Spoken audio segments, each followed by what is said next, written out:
Баткен районунун Чоң Тала айылындагы развилка постунда учурда бир топ жүк ташуучу унаалар эч кандай документтери жок. Бишкек Кара-Балта Таластан 20-30 тонна ар кандай өлчөмдөгү жүктөрдү алып келүүдө. Баткен райондук салык кызматынын башкы инспектору Нурланбек Абдикаримов жеринде жүк ташуучу унаалардын ээлерине түшүндүрүү иштерин жүргүздү.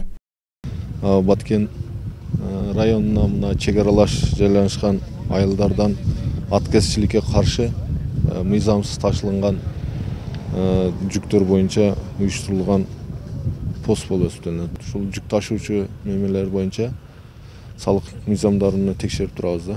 Болуп атат, кээ бирки салык документтери туура эмес ишкерлерди мындай кармап турабыз. Салык мыйзамдары боюнча документтерин толуктамайынча ушул жерден өтүлбөй турат да. Оор жүк ташуучу унаалардын айдоочуларынын көпчүлүк бөлүгү жер семдикичтерди, андан сырткары азык-түлүктөрдү ташып бара жатышкан. Аталган жүктөр даректүү кайда алып барылат шек жаратууда. Мындан улам УКМК кызматкерлери тарабынан тыкыр көзөмөлгө алынарын айтышат. Мен Бишкектен пияз жүктөгөмүн, Токмоктон, Дыйкандан. Ошо документ толо эчтеке көргөн эмес, мурда деле ушундай түлү апарып Исфанага, Разаков шаарына апарып сатып жүргөнбүз. Эмне үчүн сизди кое бербей жатышат? Ошо накладной керек деп кое бербей атат. Биз кече күнү келдик берге. Кайсыл жактан келип атасыз? Таластан. Таластан. Эмне алып келип атасыз? Машина? Селитра алып келгенбиз. Селитра? Кайсыл жакка алып кетесиз? Исфана.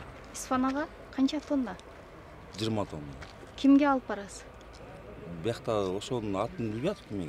Телефондон сүйлөшүп. Айтылган постто атайын мобилдик топ түзүлүп иш алып барышууда. Мобилдик топтун курамында УКМК, Ички иштер, Бажы жана райондук салык башкармалыгынын кызматкерлери бекитилген нөмөттө көзөмөлдөө жүргүзүшөт. Вот мен грузду принял, правильно? Может жазылып турат. Мен принял. Сиз грузду ошондо Алматадан алдыңыз, а? Зачем? Мен Кыргызстандан алып чыктым. Жазылып турбайбы грузополучатель. Сиз алдыңыз мына, туурабы? Зачем? Вот грузополучатель. Я перевозчик. Вы перевозчик, вы перевозчик, вот по документам с Алматы. Товар попадает в Кыргызстан, правильно? Попадает. И потом по Кыргызстану жөнөтүп атат да товар. Ошо могу Таластын фирмасынан накладной болуш керек Баткенге.